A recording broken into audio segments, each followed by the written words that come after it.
who is the most overrated prospect in the draft? That and more this week on the couch. Very excited. Long overdue. Thor Nystrom on the couch. Who's the most overrated prospect in the draft?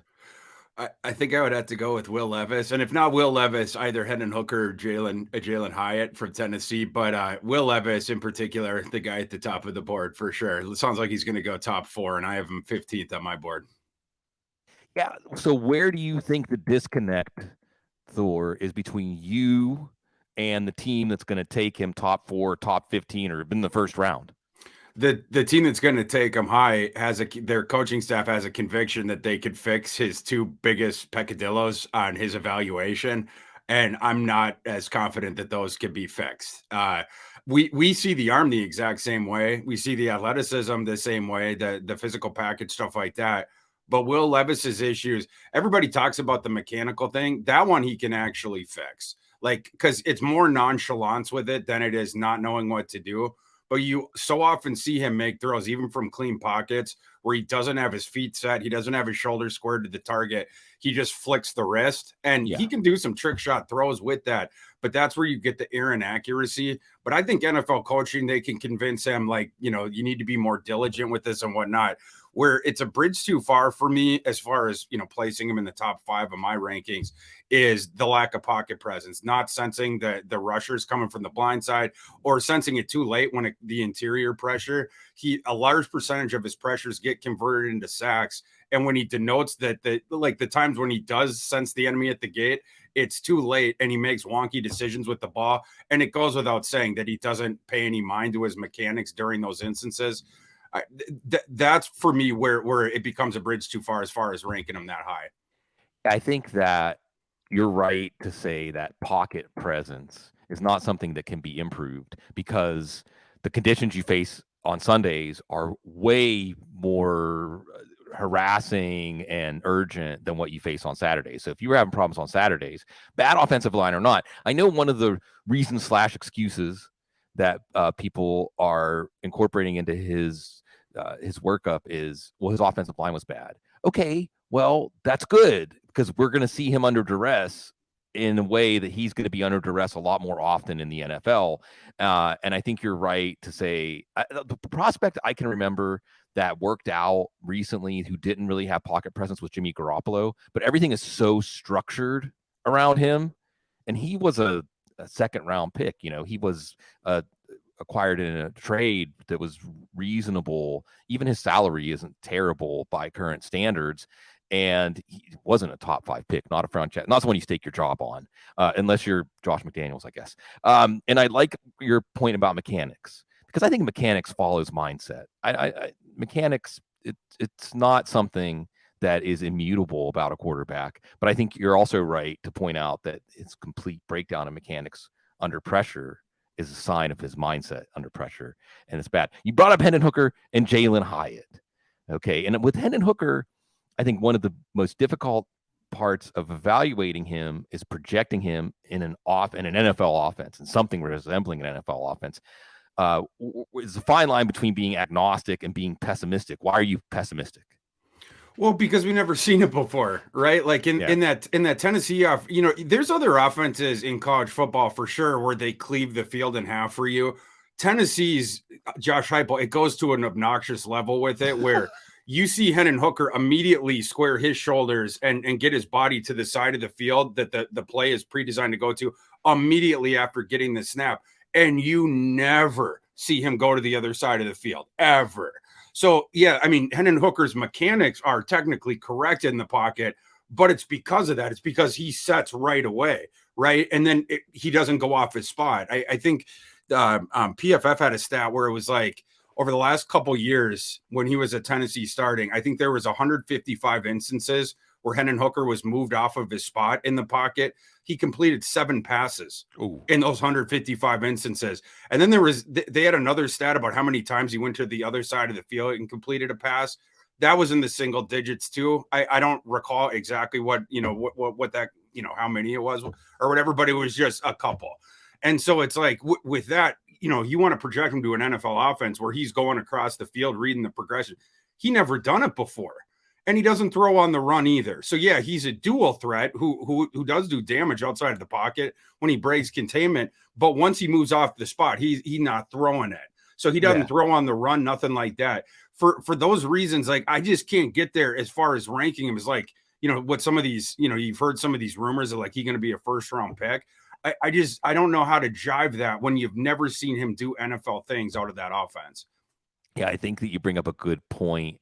But I love that you use the word obnoxious. I'm going to get into that in a second. I think you bring up a good point about, okay, you're a run threat. That's great, a scramble threat. But if you don't credibly make the defense defend the field as a passer when you're outside the pocket, then your run threat is squandered. Your scramble threat is just squandered. And I think you're right. When we're getting into, I love this S2 talk. When I say I love it, what I really mean is I don't love it, but I like that at least it represents a step forward from the Wonderlic. You know, we're not doing the PSAT or anything like that. But hey, these rails, this wiring is laid down. And as you pointed out with Will Levis, I think that the NFL coaches vastly overestimate their ability to change that and to rebuild it, to tear it down. And a lot of different strong voices have said, hey, we overestimate how much players are developed in the NFL. And if they are developed, it's by their teammates, not really by the coaches, maybe by private quarterback coaches. So yeah, Hendon Hooker, we'll see. The one thing he has going for him is because of his ACL, he won't be thrown on the field right away. Expectations can matter a lot. And then you mentioned Jalin Hyatt. And I think Jalin Hyatt is a good one. I mean, Football Guys is a fantasy football analysis, and you're working for Fantasy Pros. And Jalin Hyatt is one of those ones where there's slippage between his fantasy value and his tactical value. But when we get into him being overrated as a prospect, the question then becomes, well, you have this theoretical tactical value because of his speed, because of his ability to stretch defenses, because of how you can't play single high or whatever tactical advantage you can exploit from having that kind of straight line speed. But can he do enough to make the defense honor that? He has the goods that we want, but can he access it by winning at the catch point? That's my question. Why do you have him overrated? Well, I respect the utility that he brings as far as what you're talking about, how it's going to manifest with the defense. That you do have to respect his ability to get deep. It's just like, people act like that's some sort of trump card trait that he has. I'm not sure that it is. Like, first of all, one trick pony, 1 year wonder. He really only, and it's not just that he only blew up in one season after Cedric Tillman got injured. It's that Jalin Hyatt, like his whole body of work, you can essentially isolate it to 5 games where he popped off last year. Those games, I'm doing this off of memory, so don't exactly help me do this, but it was UT Martin, Akron, Kentucky was one of them. That was one of the better ones. Then there was a crappy ACC team, and then I'm blanking on the other one. But those 5 games are where he put up, like you put those 5 games against the rest of his career, and I think he even had better numbers in that group of 5 games. Alabama was the other one, and in the Alabama game, he got isolated against DeMarco Hellams, who's one of the most lead-footed, cement-footed safeties in this class. He's a box-strong safety. He should not be isolated in coverage against a guy like that. But this is the genius of Josh Heupel. He gets you isolated into these advantageous matchups where you're on an island. And then it was, Jalin Hyatt running with a free release, getting a head start. And then you have a guy like Hellams who's trying to catch him 10 yards down the field and then run with him. And that's where you saw a lot of these bombs away type throws. It's funny, going back, tying these two together with Hyatt and Hooker.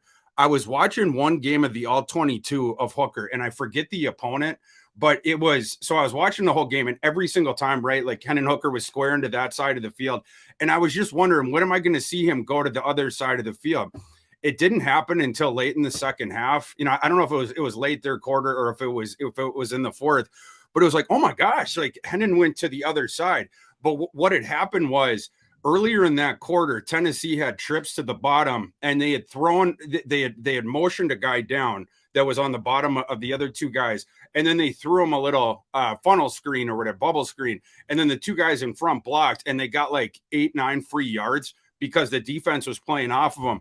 Well, then 2 series later, 3 series later, they're in the exact same part of the field and they do the exact same thing. They bring they have 4 receivers out there. They bring the 1 receiver in motion, just like they've done before. And you can see the defense just frantically pointing at that guy, get him, get him, get him. And so then, all of a sudden they're starting to shift because they're not going to give away 8-9 free yards again. Right. So they move it over. So Hendon Hooker gets the snap. And indeed, he does the exact same thing he did on the previous one. He'd been doing the whole game. He squares his shoulder to that left side and sort of mimes it for just 1 beat. Then he turns to the other side of the field. What was the play design, which is the reason he went to the other side of the field, where Jalin Hyatt was one-on-one against some poor schlub who is now on an island. They had nobody back there. And so Jalin Hyatt just said bye-bye as he was running by him. And Hendon Hooker just throws a lollipop over the top, and it's a free touchdown. That's the kind of thing where you're seeing Jalin Hyatt get that production. They shift him around, or they use motion to get him into an isolated situation where it's somebody who can't run with him. How is that going to manifest in the NFL? I'm not sure. I can tell you that his speed is not what people thought. His number at the sports books for what he was going to run in the 40 was 4.3 flat. Jalin Hyatt runs a 4.4 flat, which, yeah, it's still fast, but it's a 1/10 of a second higher than what was being thought that he could run. And again, that is his one trick. And this is how all of his production came. So in the NFL, we were talking about the logical leaps with Hendon Hooker. One of the logical leaps with Jalin Hyatt is, several of them. Can he get off the line? He was literally never pressed at Tennessee. Can he win in the intermediate route? We have no idea. He didn't have to do that at Tennessee. And then downfield, when the athleticism becomes closer and you can't just get put up against a guy who runs a 4.6 and get and then have no over the top help. Can he win downfield in those situations? There's so many of those questions with regards to Jalin Hyatt. I can't even get there to placing him in the second round.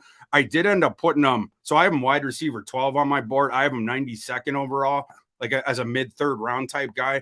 That's where I would take Jalin Hyatt. He's going to get drafted higher than that on draft weekend, but I don't have the conviction in the other stuff, just making that logical leap.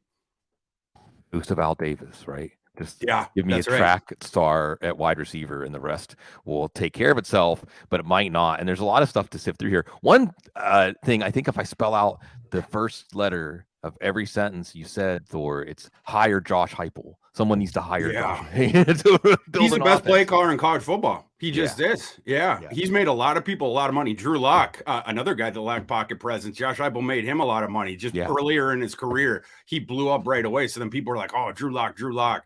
But yeah, it was with Drew Lock, it was the same kind of thing that, that we were talking about with Levis, where his game would crater under pressure or, different stuff like that. And Heupel helped him out quite a bit. Alberto was another one from Missouri. Yeah. Someone needs to write that article, Thor. The college coaches that have made NFL players the most money. It's not really a compliment to the players, it's a compliment to the coaches, but I think you could really distill out, why is the common theme Oklahoma? Anyway, so, and it's funny, and I want to just say as an aside, because I'll say my little ode to you right now, Thor, and it's been way too long. I should have had you on the show years ago, because you're a real one. And if somebody out there, or you even, Thor, can correct this, but I remember back when we had draftguys.com back in 07, 08, 09, we had our own draft website. And one of the years, just because the draft is that invigorating and you spend so much time watching so many players that you just want to share everything that pops and percolates in your head as the players land in places and you find out what their draft slot is, was ranking the 32 undrafted free agent classes.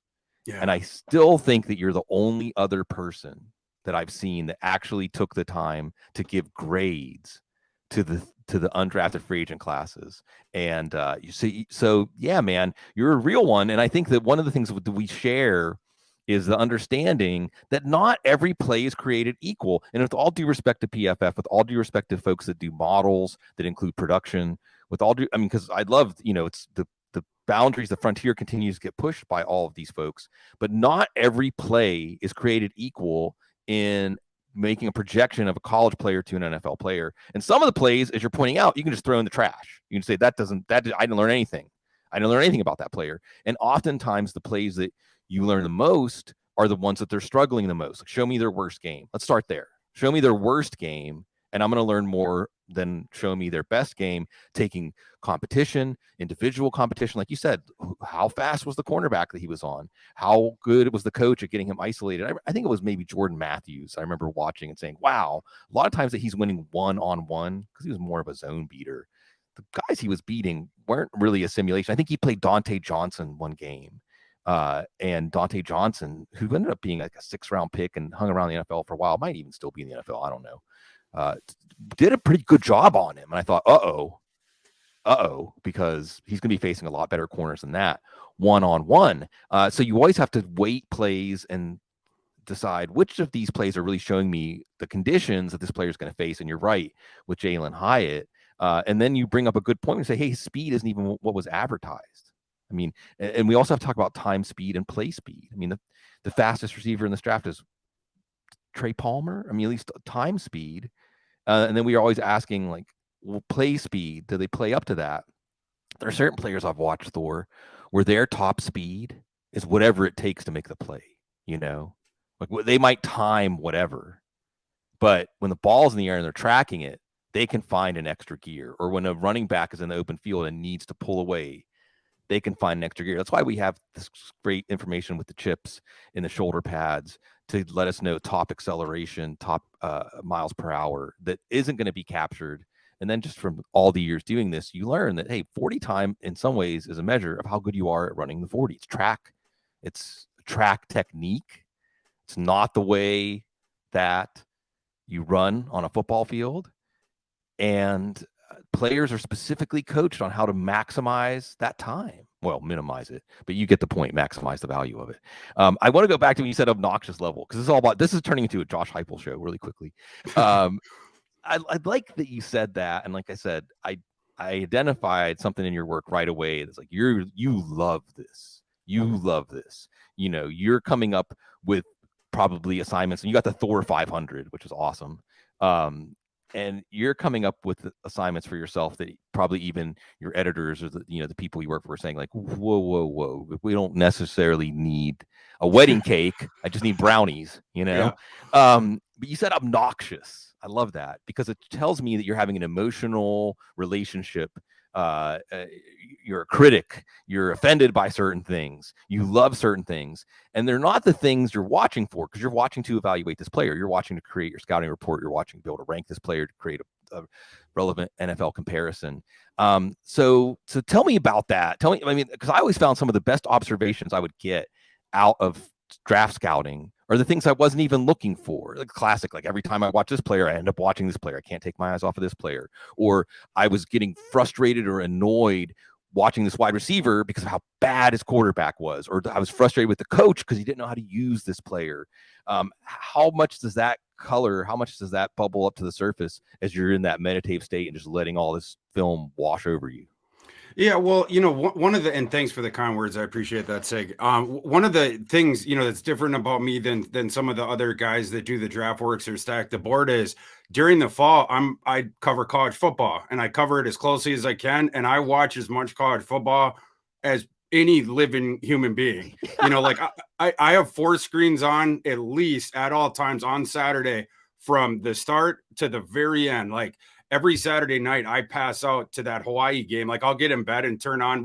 It used to be Stadium. I used to have to watch it on my iPad or whatever. But now more of them get on the regular TV, so then I'll have it on the TV or whatever. And then, of course, Maction and, the Thursday games and the Friday night games, whatnot. So I start out with the context of it, and then we dive even deeper once the college football season gets done on the specific guys within the class. And, you start to do deeper research, different stuff like that.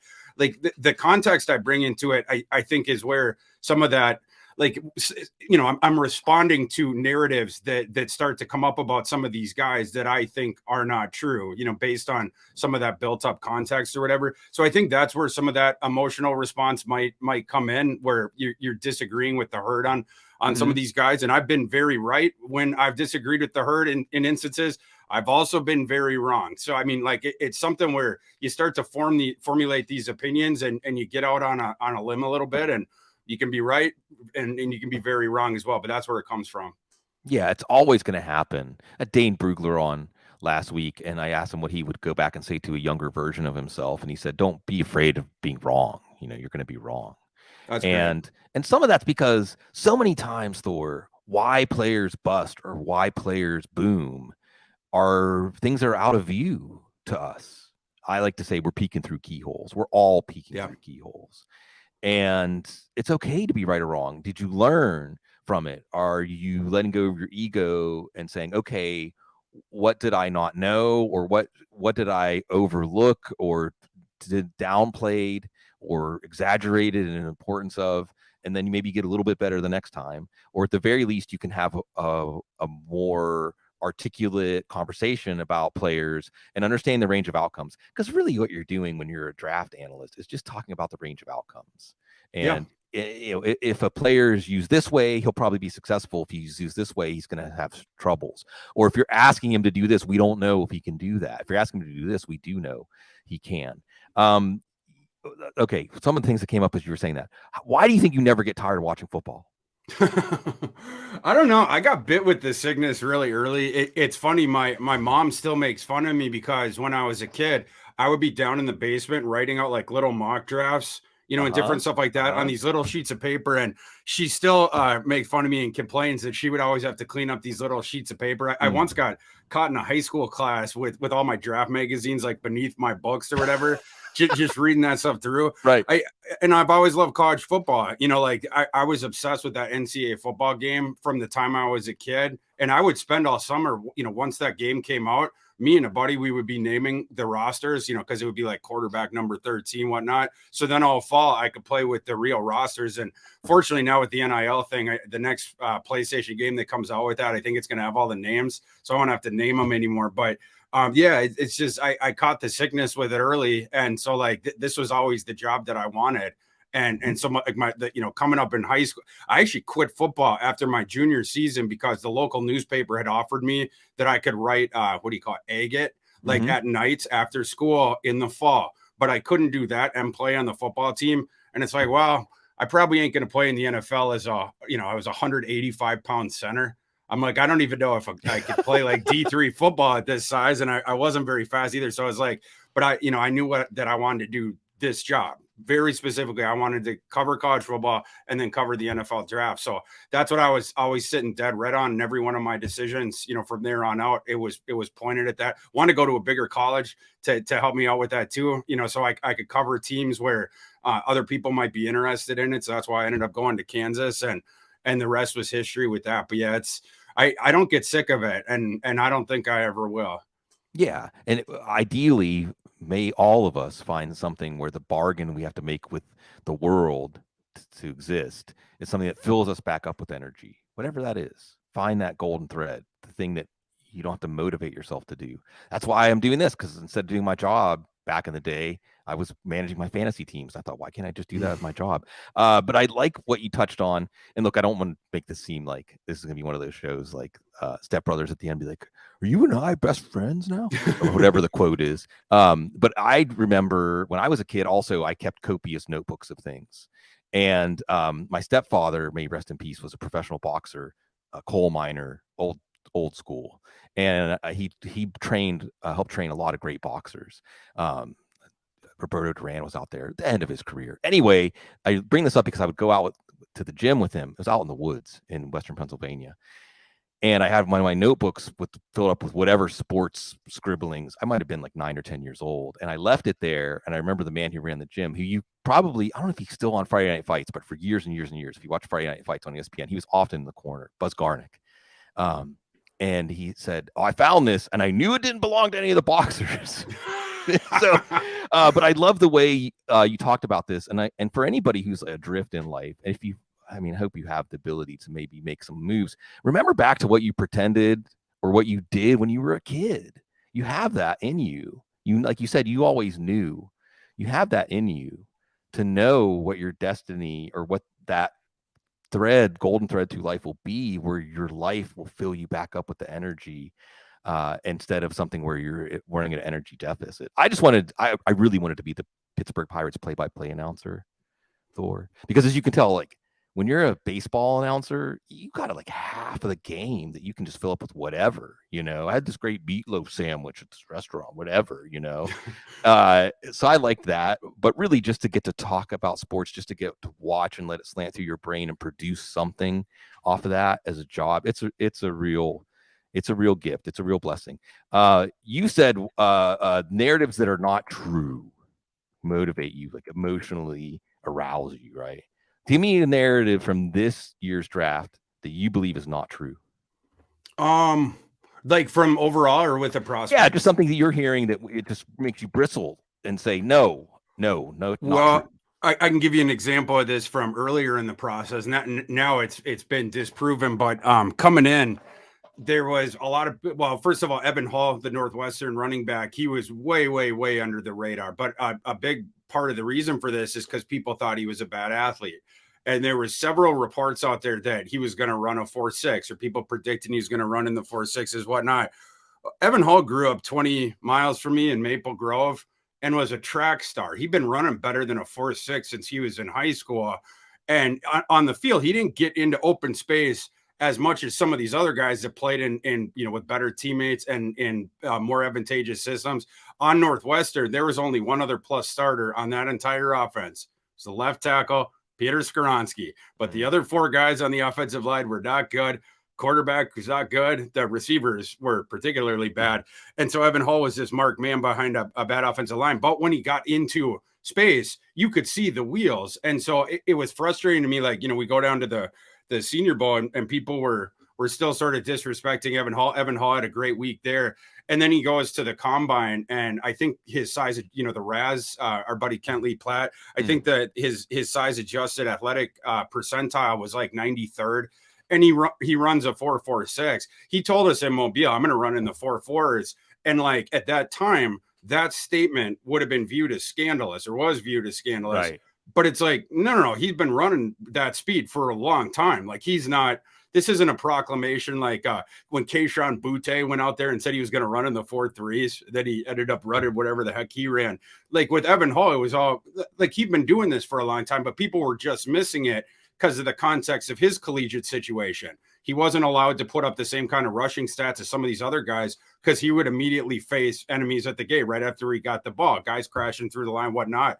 But like, but between that and between the receiving versatility that he brings, which is one of the best in the class, lining up in the slot, lining up out wide, whatnot. I would just get frustrated with some of those narratives about Evan Hall. And I think he started to turn the page on that a little bit based on the testing and the pre-draft process, whatnot. But he's still being slept on. Yeah, you have him as your running back 9 in the Thor 500. Yeah. Everybody check out the Thor 500, by the way, at Fantasy Pros. It's awesome. And I love that you do NFL comparisons. Also, NFL comparisons are great. Yeah. NFL comparisons, there's a lot of people trashing them, but it's a shorthand way to say, and if you're accessing your football database, you will be reminded of players. Now, the best comparison might be, edge rushes like this guy, plays the run like this guy. You're kind of Frankensteining players. But still, the point is, even just saying, give me the first name that pops into your mind when you're watching this player, that's insightful and something that conveys something about a player. You have Evan Hall as your running back 9. Now, when I looked at this running back class, Thor, it sure seems like after the top, and everybody, maybe it's the top 3, maybe it's the top 4, maybe it's the top 5, depending on if you have a pet cat out of the running backs that aren't Gibbs and Robinson, maybe Charbonnet.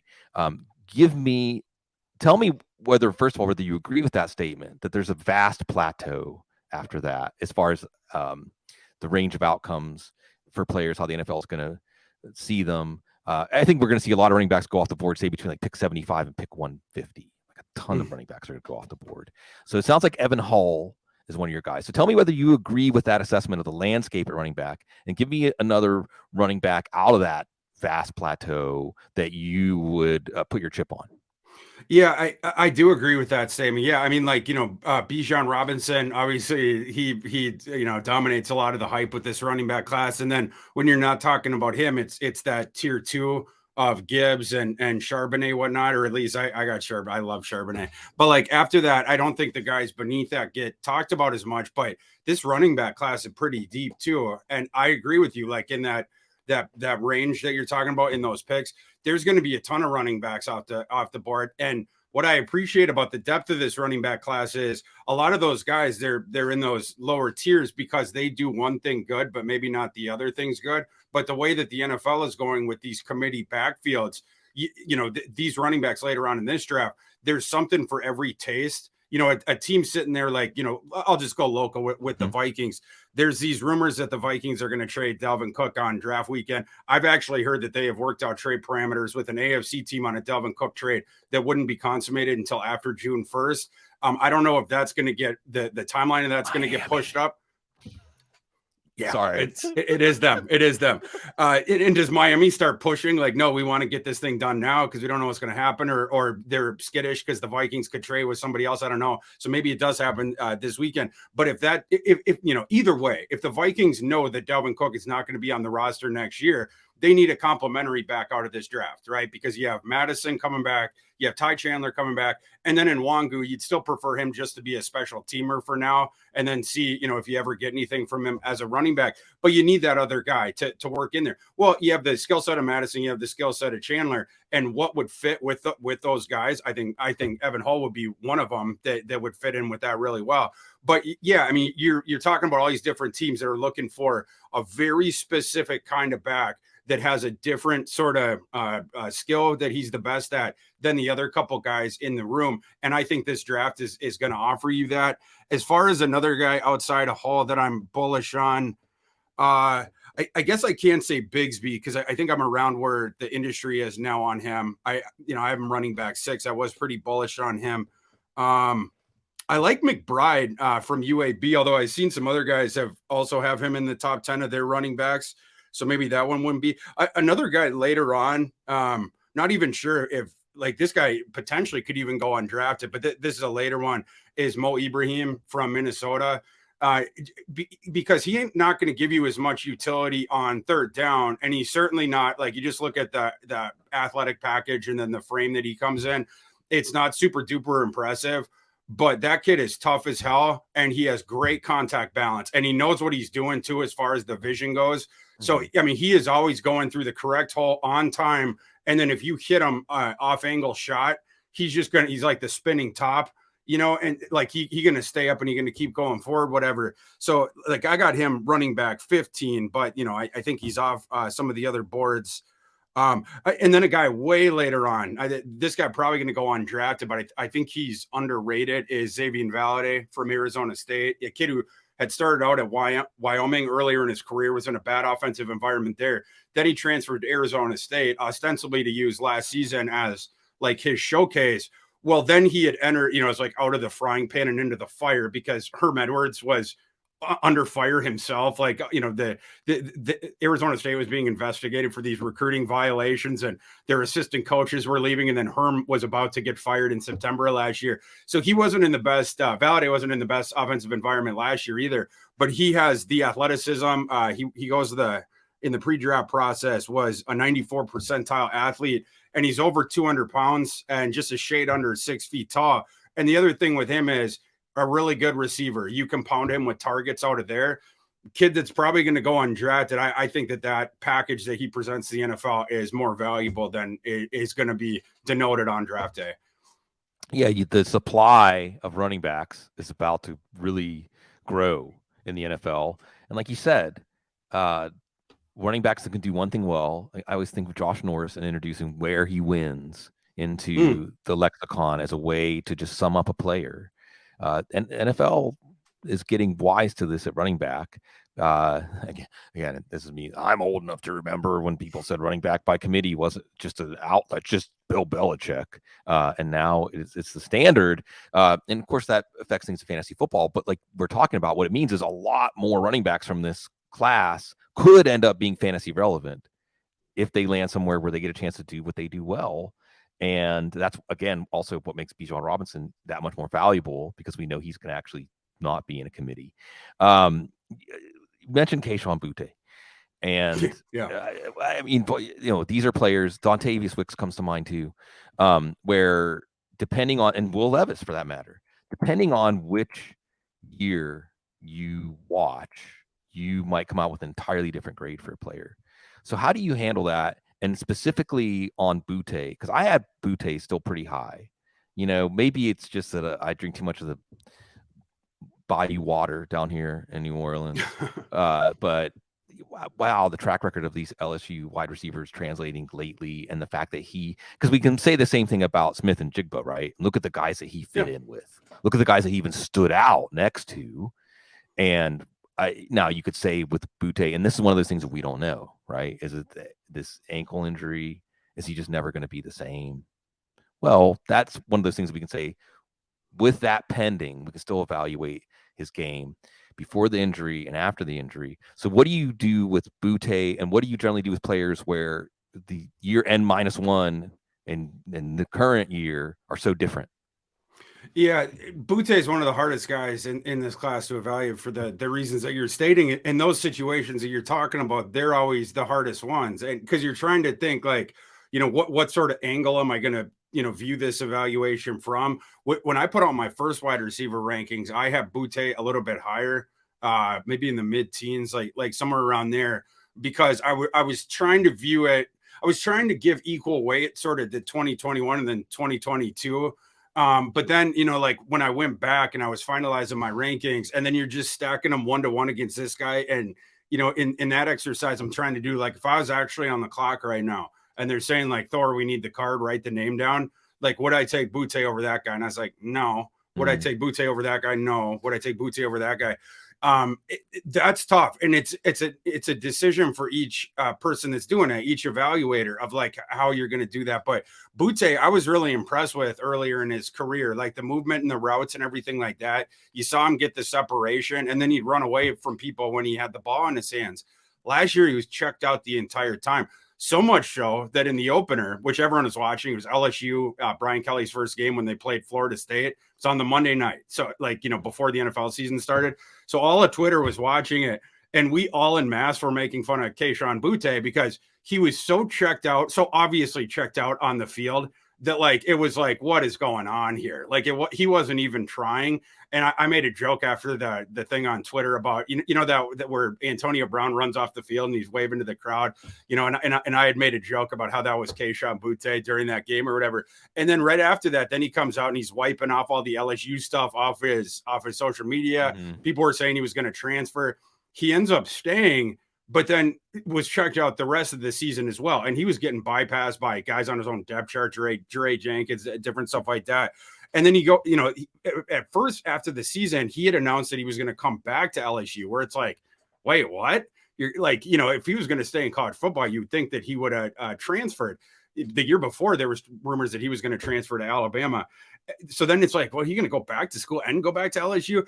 But then he makes this abrupt change of course. And it's like, no, actually, just kidding. I'm going to go into the NFL draft. And so then it was like, okay, well, I want to view him favorably because I seen his best tape. And when he was licking people in 2021, I just want him to prove the concept of that athleticism. He goes to the combine. He tells one of my buddies, Cody Carpentier, who was there at his podium session. Cody had asked him, like, how fast are you going to run tomorrow? Because, you do the podium session the day before you run. And Kayshon Boutte is like, I'm going to run in the 4.3s. And then he goes out and just has a horrible 40. His vertical jumps and the other ancillary tests were just absolutely horrid. And so then you wonder, is it just because he didn't train for the event, which is what I think it is? Or is it because his athleticism was like I had overrated it earlier in his career? Like I said, I think it was the latter, but it doesn't speak any better to his evaluation. If you're checked out for an entire season when that's your NFL showcase, and then you literally have an NFL showcase at the job application process is what the NFL Combine is for those prospects, and then you just don't do anything for that too.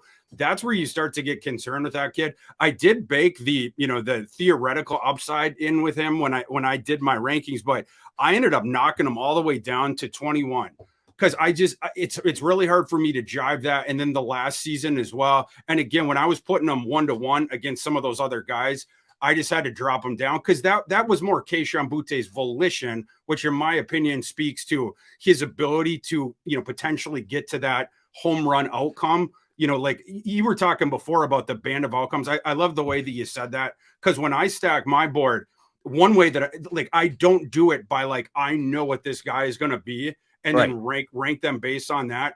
It's all that range of outcomes. And then what are the odd percent chance that he can hit the top one, the middle of the road outcome, and then what are the odd chance that I think he's going to be a bust in the NFL, just all things equal, whatever. And Kayshon Boutte, yeah, like, you know, at the peak of his powers, like I thought he could have been Stephon Diggs, like in 2021. That's the way that he would move in.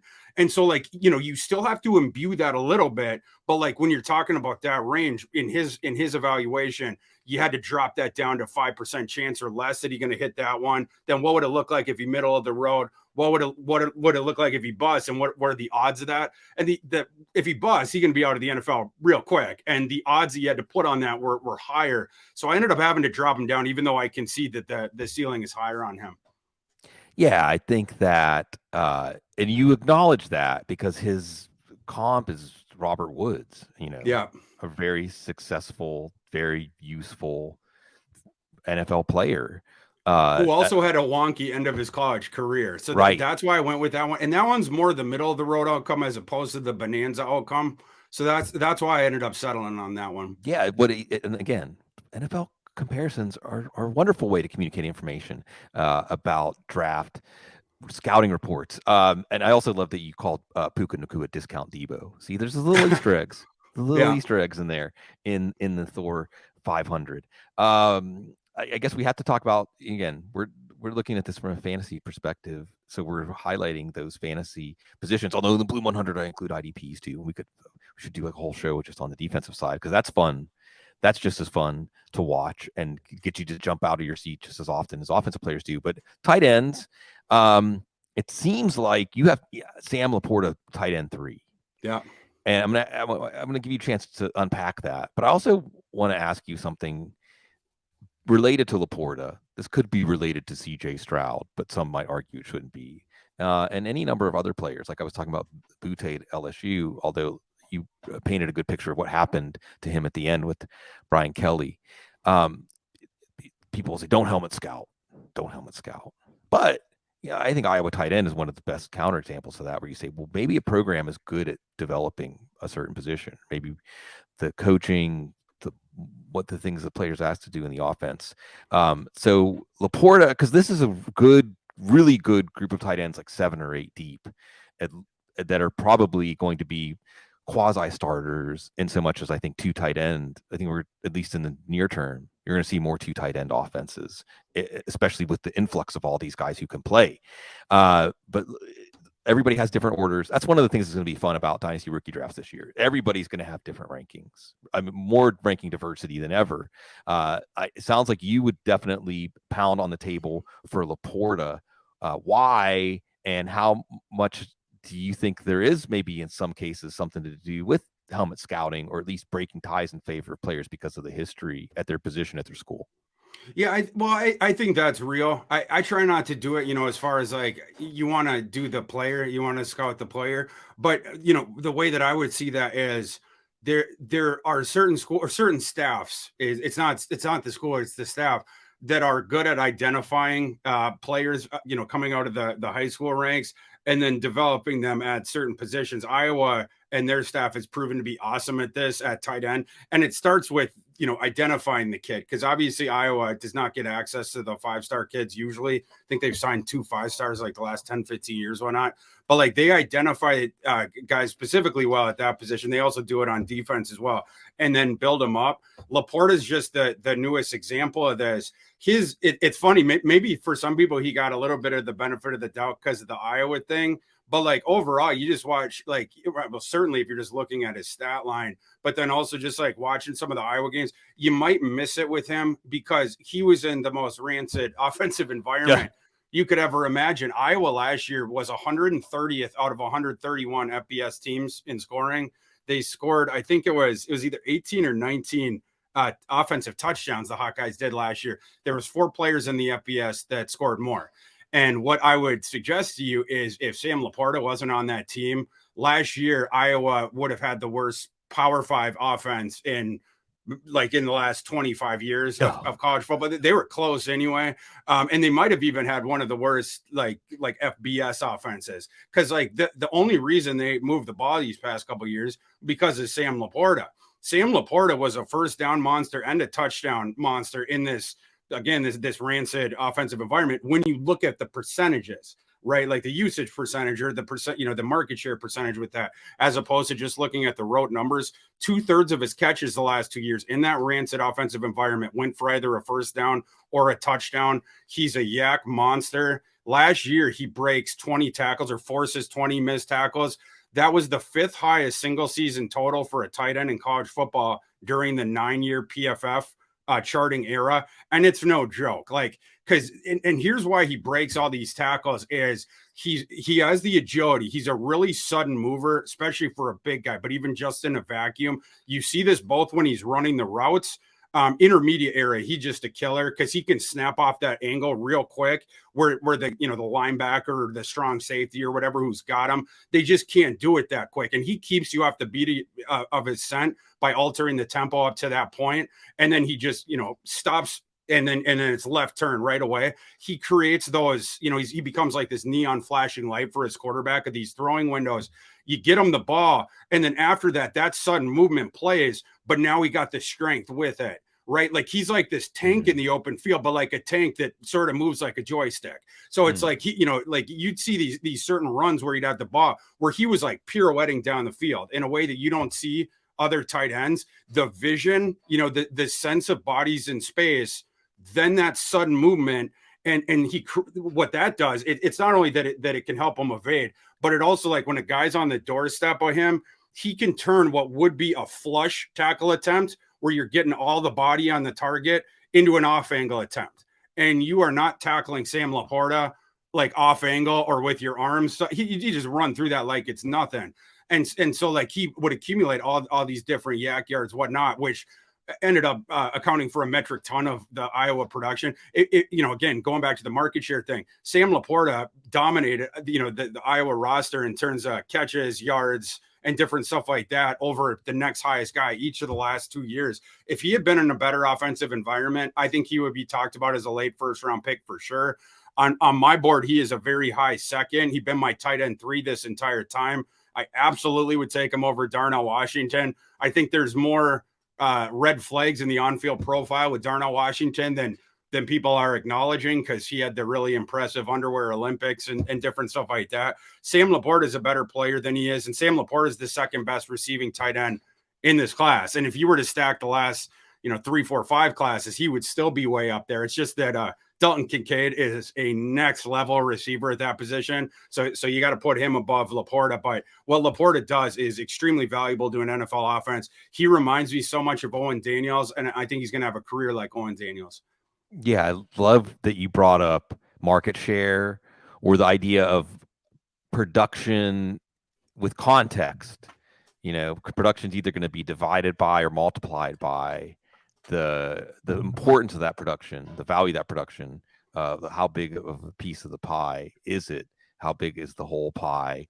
And I liked what you said about Dalton Kincaid. Again, you're echoing what Dane Brugler said last week.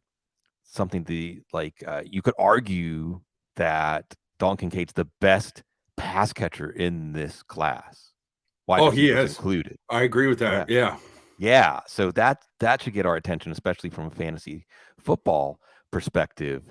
And I think, like you said too, one of the things that you were highlighting, I remember it struck me when I started doing draft scouting reports, Thor, that one of the columns, there's always like the standard columns, right, in your scouting report, right, with strengths, weaknesses, or you break it out by specific things that a player is asked to do his position. But I think every position, there should be a column that's just competitive toughness. And those are the kinds of things that show up in LaPorta that, and then, we can look back and say, what did we miss about George Kittle? What did the NFL miss about George Kittle? I think competitive toughness can be a multiplier when a player is talented, and can also take a player who's below the thresholds of physical ability and still keep them around. And again, like we're talking about with wide receivers, running backs in the right role, they can shine for at least a short time, even though they're the kinds of players sometimes that teams look to upgrade from. So yeah, man, competitive toughness. Okay, we could talk. I mean, it's great. It's really fun picking your brain because I can tell you love this, and even if nobody was hiring you to publish this stuff, you probably still do it. You were doing it when you were a kid, just like me. But again, this is supposed to be like we long lost brothers. But I've got to ask this as we start off the rails here for the last 10 minutes, because when I was a kid, there was a little period that I just wanted to have a name like everybody else. I remember I was like, "Can I just be Steve instead of Sigmund?" My middle name is McClay. It's my mother's maiden name. My mom said, "Well, you could just be Mac. Maybe people could just call you Mac." Come on, mom. I'm not going to be Mac. And especially because of some of the stuff that I've ended up doing in my life, I'm thankful for my name. It's my father's name. May he rest in peace. And I'm thankful for it, but I definitely feel like it has changed the course of my life, having a name like Sigmund. What is it like being Thor? Yeah, like, when I was a kid, it was a little bit different. You get questions about it, or even up in northern Minnesota, where I was from, up in Brainerd, like they didn't know other Thors, and there wasn't any other Thors in the school and whatnot. So it wasn't that I got made fun of about it, but it was just like maybe a curiosity to other people in the elementary school. But like, like I like my name, and I liked having a name different than other people. Mm-hmm. But all that stuff stopped when that Thor movie came out. Like then all of a sudden, like it was like the opposite, where people wouldn't believe. They'd be like, "No, your name's not Thor. You're just saying that." And it's like, no, it actually is. So like there was some times where I had to pull out my driver's license to prove it or whatever. But yeah, no, like it's certainly professionally, it helps, right? Because like and even on a personal level, because like people don't forget your name, right? Like if it's a little bit different, and yeah, and I've noticed that helps. Again, when I was a kid, maybe not as much, because like, or in college, you meet someone one time, they're always going to remember your name, and then you bump into them a couple months later and you can't remember theirs, so you're like, yeah, hey, you. But like outside of that, like I said, professionally really really helps, because yeah, it just sticks in people's minds. They don't forget you. Yeah, you're really right that it helps your self-esteem. I've got self-esteem problems, but that's for a different couch session. When people remember your name, and then being a Sigmund, I think people assume I'm a lot more intelligent than I really am. And I guess as a Thor, it's just you could have been maybe 185-pound center because you were Thor. I mean, what could the Thor? His body mass index doesn't matter because he's Thor. Do you dig it at all into like the mythological stories behind your namesake? Yeah, in terms of like, well, like, when I was a kid, they gave me some of the people give me the comic books and different stuff like that. And obviously I enjoy the movies, and now because the movies give me the gifts for Twitter, I really love them, because that's my whole gift game on Twitter, is just doing the Thor movie character fella. So, but yeah, no, I enjoy all that stuff. I'm not the like hugest comic book guy, so it's not like I, read all of them or whatever. But yeah, I mean, like, that stuff's all cool, and I dig it. And sometimes I can do that emoji with the lightning, and different stuff like that. So I'm down with that stuff. Yeah, it's fun. I mean, all these mythological characters, it's great what they've been able to do. We got to get you with Chris Hemsworth, right? And do some sort of collaboration. And you got your Twins hat on. I know it's an exciting time to be, or it's a more exciting time at least to be a Twins fan than it was last year. I'm a Pirates fan. They blew a 7-2 lead to the Dodgers last night, but it's still a great start. But I have to turn this back and say, so you're declaring your allegiance to Minnesota. Are you a Vikings fan? For sure, yeah, for sure.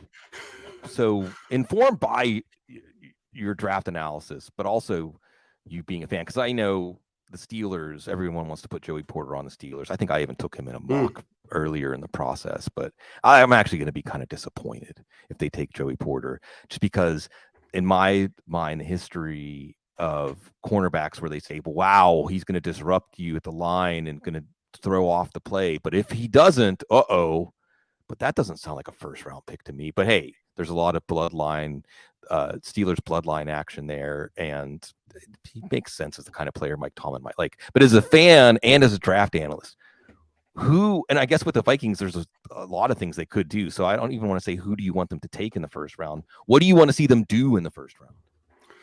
There's there's been a lot of smoke around these parts about the Vikings. Obviously they did a lot of work on the quarterback class, more work than they've done on it in years and years and years. And there's been a ton of smoke around here this past week that Kwesi's exploring trade possibilities to make a drastic move up the board for one of those guys. Anthony Richardson is the name that has been bandied about in town here. But you faint, right? I mean, yeah. Oh man, that would be crazy. I think they would need to get up to 6 to do that. And some people would be like, "Well, that's the Lions slot, and they're in division." Two things about that. Get you back from last year, right? Kwesi has only been on the job for 1 year. He has already made 2 blockbuster trades with Brad Holmes, and I texted a Detroit guy a couple weeks ago, and when I started to think about this and hear the stuff about Kwesi potentially wanting to trade up.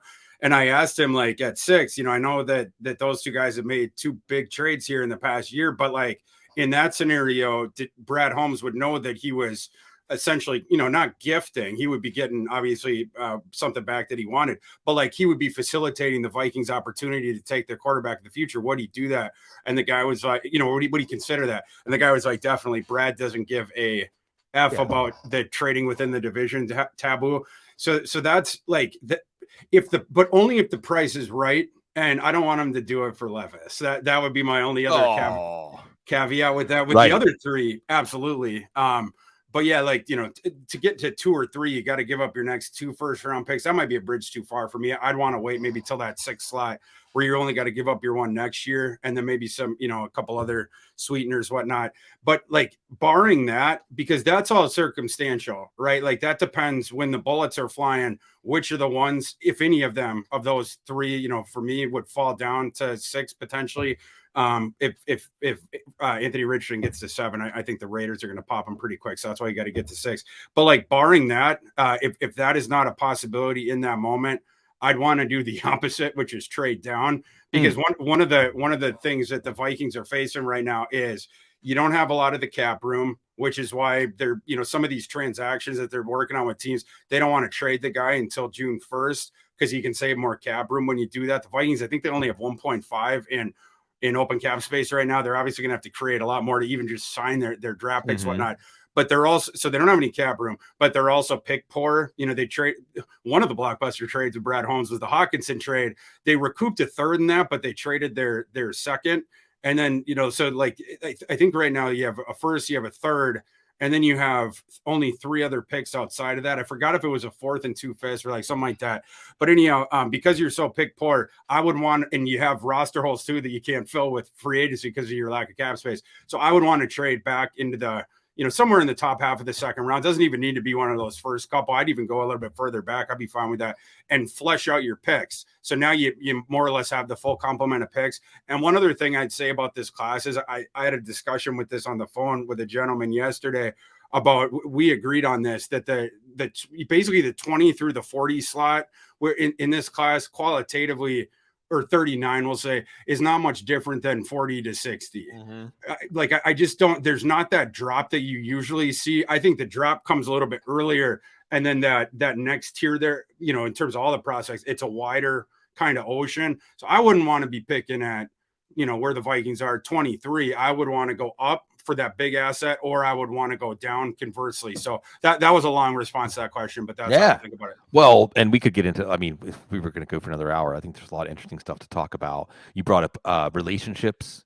Relationships matter during the draft. And if you want to get an inside track on predicting what's going to happen or understanding why something happened, you want to know about relationships between teams. You want to know about relationships between folks on the coaching staff and those players, or even relationships between coaching staffs, right? Like Nick Saban and Bill Belichick and things like that. There's just certain schools, certain coaches that if they vouch for a player, it's going to carry a lot of weight with a certain coach. And a lot of the stuff makes sense in hindsight when we find these things out. We're all excited. It's a holiday. It's a holiday. Football Christmas. Calendar. Yeah, it is. And you open 259 presents over those 3 days. It's great. Oh, yeah. It's so much information. I call it the plate tectonics of the NFL in motion.